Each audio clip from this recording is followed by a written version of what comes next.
Hi, I'm Bill with Restomods and the School of Cars. We're a not-for-profit organization that teaches people off the streets and stuff how to do body work and restoration work on cars. The thing I want to show you today is how to do a body line. As you can see here, we've taped off the lines. This is a very difficult car. We had some of our students and some of the other bodymen that work here working on it, and they got very frustrated with it because all of these lines that you might think they're going to fall down the car straight, but they all do something different. Each one of them is, and there are different shapes to the fenders, different shapes to the doors, different shapes. So the lines have to be laid out in a way that is kind of uncommon to some cars. But you'll notice right here, this body line right here, it's a longer distance from here to here. A shorter distance from here to here on this fender than it is back here on the quarter panel. From here to here it's much longer. So what's going on is that line is actually going downhill. So the distance from here to here is longer than the distance up there by that wheel well. And if you look at this line across the top, this is actually a little bit thinner here than it is in the front.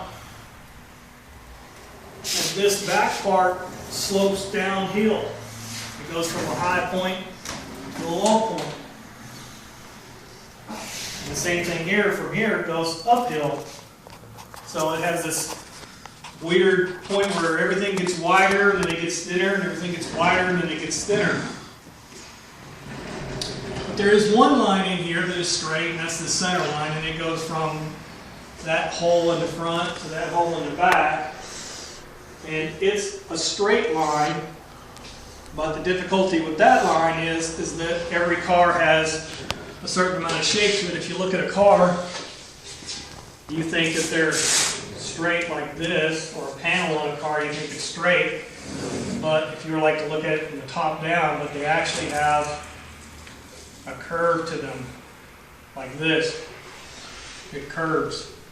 Well, it curves part of the strength, and so you have a curve here, a little bit of a curve here, a little bit of a curve there, and what's going on is here in the center is a little higher, here in the center is a little higher, and in the center that's a little higher, and they come down to lower points where they all meet.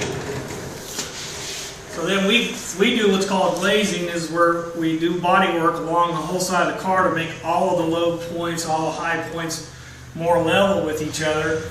So when you look on the side of the car, it doesn't do this type of thing where you get a hump.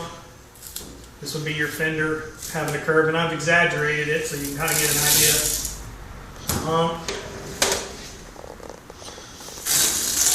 and then a hump. What we try to do is do our body work and metal work and stuff to create more of a level effect like that. And you can see the big difference between this across here and that. And if you looked at some of the stuff on some of your build shows on TV, you'll see there's a lot of filler on the side of the car on these show cars, and you're like, why do they have all that on there? Well, they're basically trying to get rid of that effect. They're trying to make the car straight. Our next video, I'll show what to do after this.